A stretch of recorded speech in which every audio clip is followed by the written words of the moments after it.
कहे जाने वाले आजम खान इस तरह से सियासत से दूर हो जाएंगे किसी ने नहीं सोचा था। पत्नी तंजीम फातिमा के बयान में भी कई मायने निकाले जा रहे हैं। सवाल है कि क्या समाजवादी पार्टी ने अब आजम खान से किनारा कर लिया है? एक रिपोर्ट देखिए।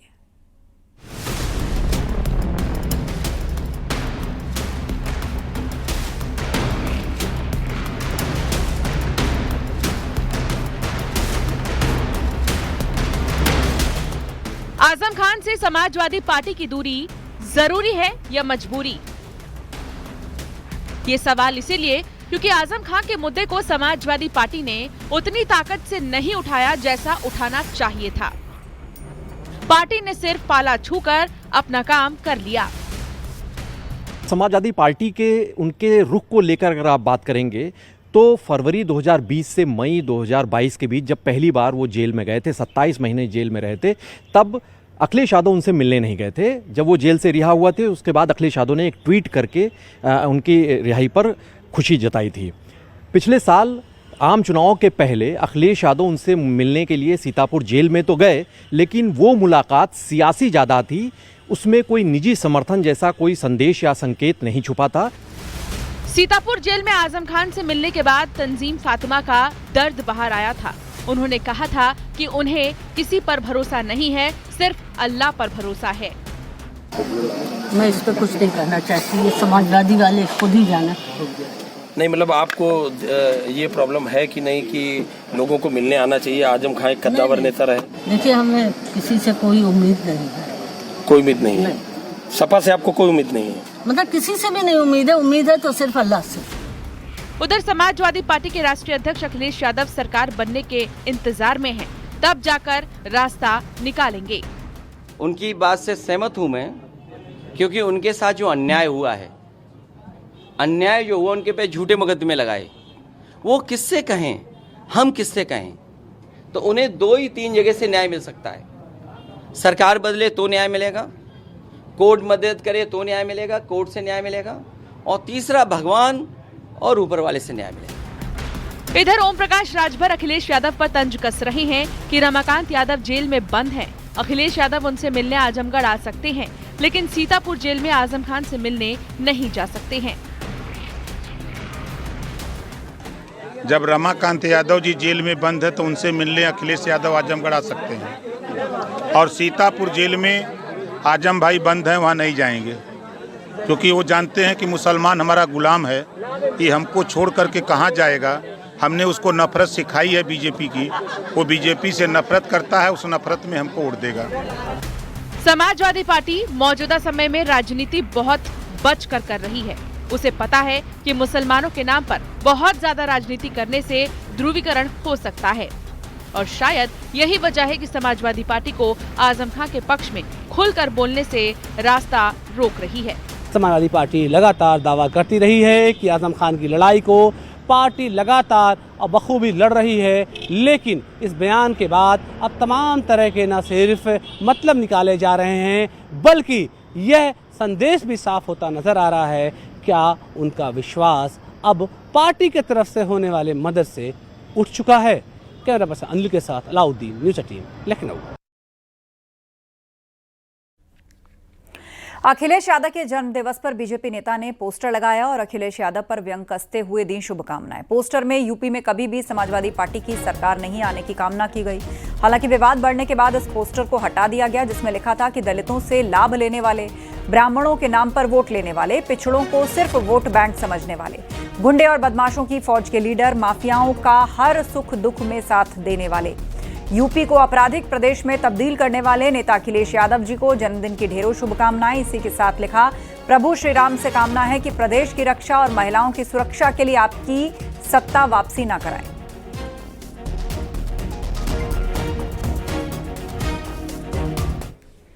जौनपुर में कैबिनेट मंत्री ओम प्रकाश राजभर ने अखिलेश यादव पर तंज कसा। उन्होंने कहा कि सुभाषपा से सबसे ज्यादा अगर कोई परेशान है तो वो अखिलेश यादव हैं।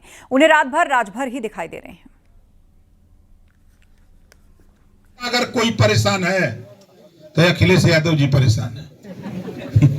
रोज रात भर पे करत बहन याद रात भर पता नहीं क्या हो गया। क्योंकि सत्ता के दरवाजे पर ओम प्रकाश राजभर, संजय निषाद जी, अनुप्रिया पटेल जी, जयंत चौधरी जी, हम लोग खड़ा है। कैसे घुसबे? दरवाजा बंद। अब खाली मुसलमान भाई के गुलाम बना के अभी बुला के समझौला है कि देखा तू लोग अगर लात खाबे तो हम ना बोलब। अभी मीटिंग कैलन है कि तू लोग लात खाइबे तो हम ना बोलब। तू लोग चुम मार के खा, लात खा, घरे में बैठल ला, खाली बूथे पर जाके वोट दे, तब जाके हम लोग सफल हो, नहीं तो सफल ना हो। अभी मीटिंग कैलन है। हम कहते कि मीटिंग करत हुआ 7% यादव का वोट है, 20% मुसलमान का। साइकिल कितना दिन मुसलमान के पीछे करियर पे बैठे पिराए लगल हवा। मुसलमान भाई जो बैठा था ना पिरा था, तो हम कहला कि दवा पर चलावे के दे दा, अखिलेश जी पिछवा बैठ जा, तब समझ में आएगी कितना गड़ा ला। ओपी राजभर के बयान पर समाजवादी पार्टी के प्रवक्ता का कहना है कि ओपी राजभर को बीजेपी ने गाली देने के लिए रखा है। ओपी राजभर 2022 में भाजपा सरकार के खिलाफ चुनाव लड़कर ही चुनाव जीते थे, लेकिन आज बीजेपी की गोद में जाकर ओम प्रकाश राजभर बैठे हुए हैं। सरकार के गठबंधन सहयोगी हैं, सरकार के हिस्सेदार हैं। वैसे चुनाव विधानसभा का हमारे साथ लड़े थे, तो जो लोग खुद ही चुनाव के पहले चुनाव के बाद अलग अलग दलों के साथ जाते रहते हैं, अब उनके इस बयान को बहुत गंभीरता से नहीं लेना चाहिए, क्योंकि सबसे ज़्यादा छटपटाहट उसी की होती है जो लड़े किसी के साथ, चला जाए किसी और के साथ।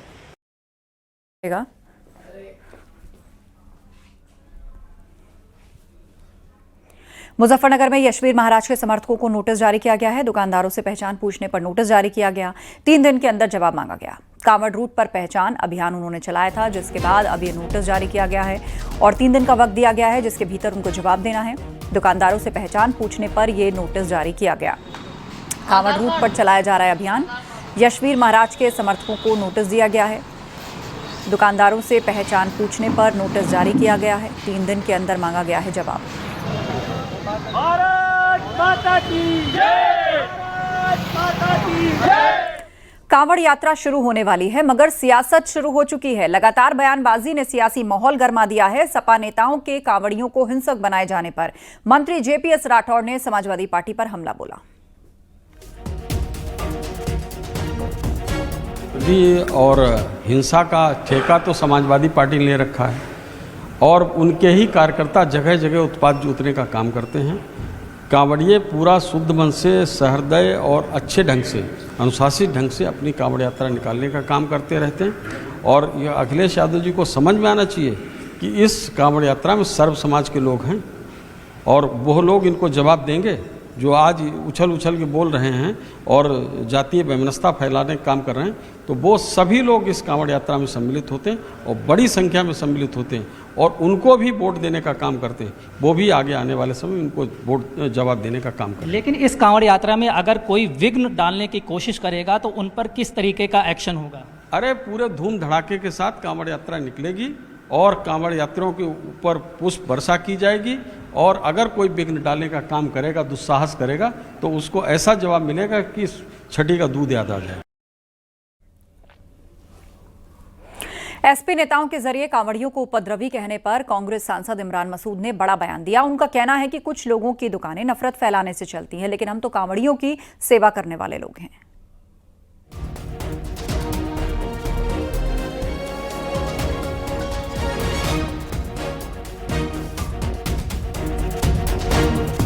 ग्यारह जुलाई से शुरू होने वाली कांवड़ यात्रा के पहले उत्तर प्रदेश की सड़कों पर माहौल गर्मा गया है। पश्चिमी उत्तर प्रदेश में हिंदूवादी संगठन सड़क पर हैं। ऑपरेशन नेम प्लेट के साथ ऑपरेशन भगवा झंडा अभियान भी शुरू हो गया है। ये रिपोर्ट देखिए। उत्तर प्रदेश में कांवड़ यात्रा से पहले बड़ा घमासान। हिंदू हो या मुसलमान, बतानी होगी पहचान। कांवड़ मार्गों पर अब भगवा झंडा अभियान। उत्तर प्रदेश में कांवड़ रूट पर ऑपरेशन नेम प्लेट।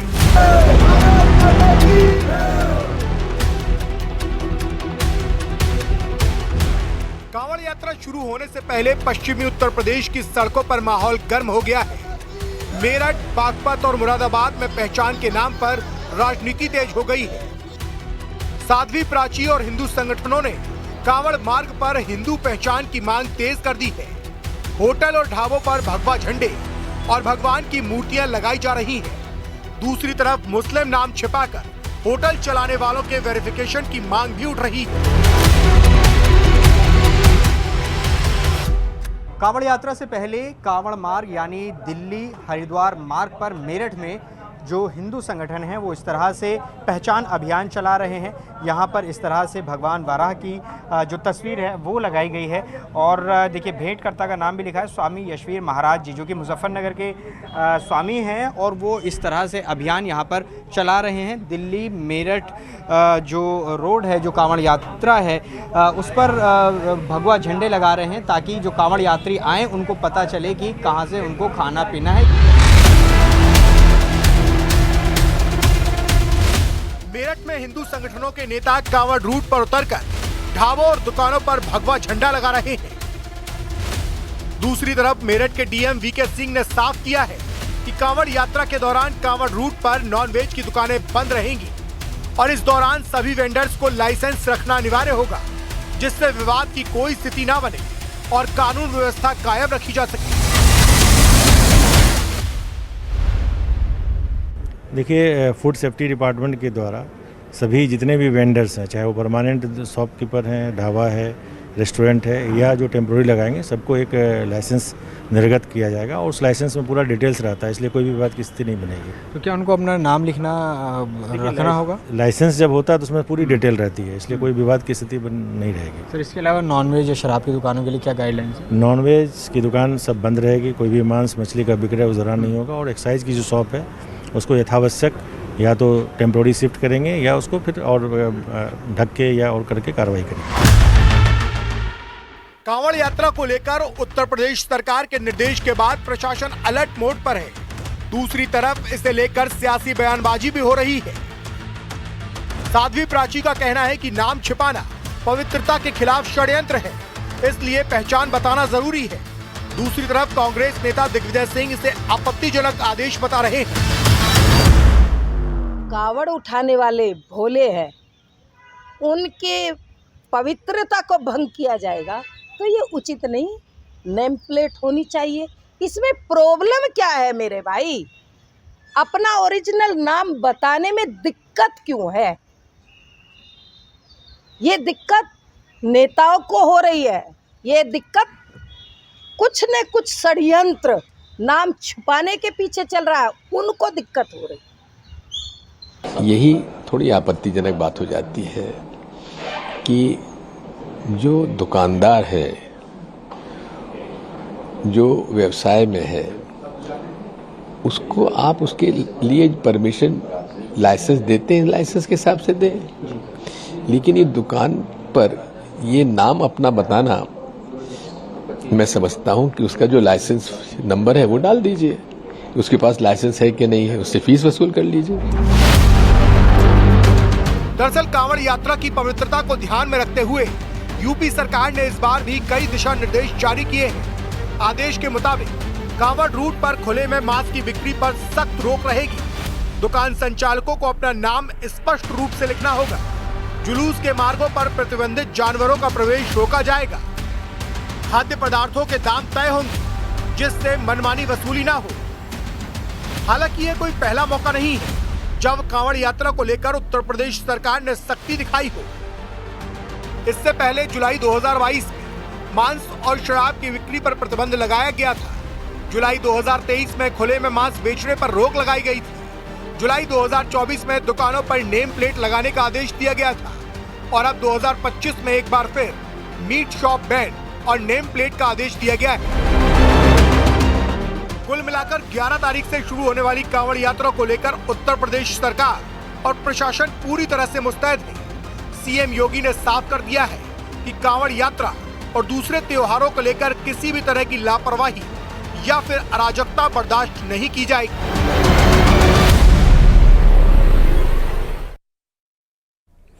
यूपी में बीजेपी के नए प्रदेश अध्यक्ष की नियुक्ति को लेकर सियासी हलचल तेज है। 2024 के लोकसभा चुनाव में पार्टी के खराब प्रदर्शन के बाद मौजूदा अध्यक्ष भूपेंद्र चौधरी ने अपनी असमर्थता पहले ही जता दी है।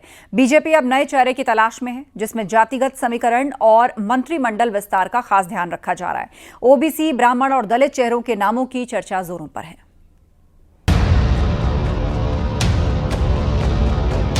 उत्तर प्रदेश में बीजेपी संगठन और सरकार में बड़े बदलाव की सुगबुगाहट तेज हो गई है। 2024 के लोकसभा चुनाव में यूपी में बीजेपी को मिली हार के बाद केंद्रीय नेतृत्व नए सिरे से रणनीति बना रहा है। नए अध्यक्ष की नियुक्ति को लेकर बीजेपी में मंथन चल रहा है, जिसमें जातीय और क्षेत्रीय समीकरणों का विशेष ध्यान रखा जा रहा है। भारतीय जनता पार्टी के उत्तर प्रदेश में नया अध्यक्ष कौन होगा, इसको लेकर तरह तरह की कयासबाजियां चल रही हैं।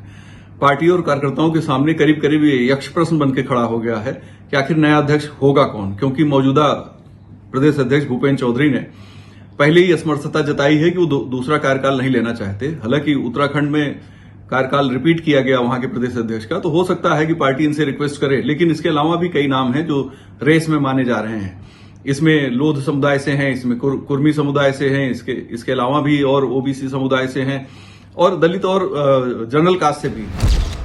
सबसे ज्यादा चर्चा ओबीसी चेहरों को लेकर है। पशुपालन मंत्री धर्मपाल सिंह का नाम सबसे आगे है, जो लोधी बिरादरी से आते हैं। लोधी समुदाय यूपी की करीब 150 विधानसभा सीटों पर निर्णायक माना जाता है और बीजेपी का पारंपरिक वोट बैंक है। इसके अलावा राष्ट्रीय उपाध्यक्ष रेखा वर्मा, जो कुर्मी समुदाय से हैं, और केंद्रीय राज्य मंत्री बीएल वर्मा, जो लोधी बिरादरी से हैं, वो भी रेस में आगे हैं। साध्वी निरंजन ज्योति और राज्यसभा सांसद बाबूराम निषाद के नाम भी ओबीसी चेहरों के रूप में उभर रहे हैं। यूपी भाजपा के नए प्रदेश अध्यक्ष को लेकर चर्चाएं तेज हो गई हैं। दरअसल उत्तर प्रदेश भाजपा में जल्द ही नए प्रदेश अध्यक्ष का ऐलान हो सकता है और जो नाम चर्चा में है उनमें अगर बात की जाए तो ओबीसी चेहरे के रूप में जो सबसे आगे नाम है रेस में, उसमें धर्मपाल सिंह, जो कि उत्तर प्रदेश सरकार में पशुपालन मंत्री हैं और लोधी बिरादरी से आते हैं। दरअसल ओबीसी में लोधी बिरादरी बड़ी संख्या में है और भारतीय जनता पार्टी के ओबीसी बिरादरी में लोधी ऐसा बिरादरी है जो भारतीय जनता पार्टी के पारंपरिक वोटर हैं। ब्राह्मण चेहरों में हरीश द्विवेदी, डॉक्टर महेश शर्मा, पूर्व मंत्री श्रीकांत शर्मा, डॉक्टर दिनेश शर्मा और कन्नौज के पूर्व सांसद सुब्रत पाठक के नाम चर्चा में हैं। वहीं दलित चेहरों में विद्यासागर सोनकर और रामशंकर कठेरिया का नाम भी सामने आ रहा है। दलित समुदाय से देखें तो सबसे ज्यादा जिन दो नामों की चर्चा होती है उसमें विद्यासागर सोनकर जी हैं और रमाशंकर कठेरिया जी हैं। इसके अलावा सामान्य जात से, खासतौर पे ब्राह्मण कम्युनिटी से कई नाम उसमें चर्चा में चलते रहते हैं।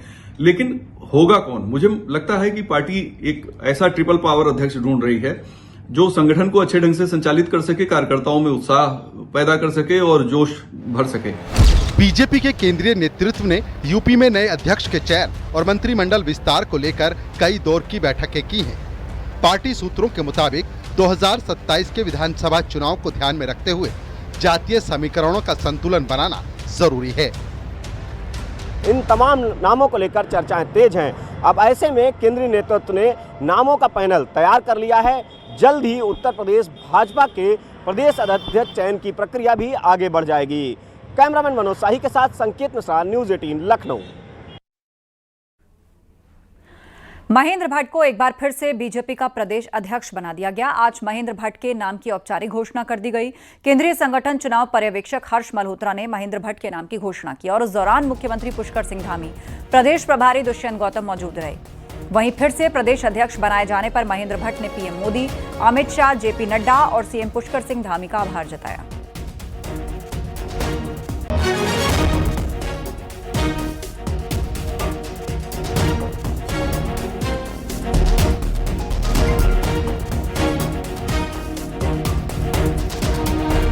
आखिरकार लंबी जद्दोजहद के बाद बीजेपी को नया प्रदेश अध्यक्ष मिल गया है। दोबारा से रिपीट हुए हैं महेंद्र भट्ट। बधाई। सबसे पहले तो भट्ट जी आपको ये बताइए कि क्या प्राथमिकता में? देखिए, मैं अपने नेतृत्व का हृदय से आभार व्यक्त करता हूं, क्योंकि पार्टी ने मुझे दूसरे कार्यकाल के लिए ये दायित्व दिया है।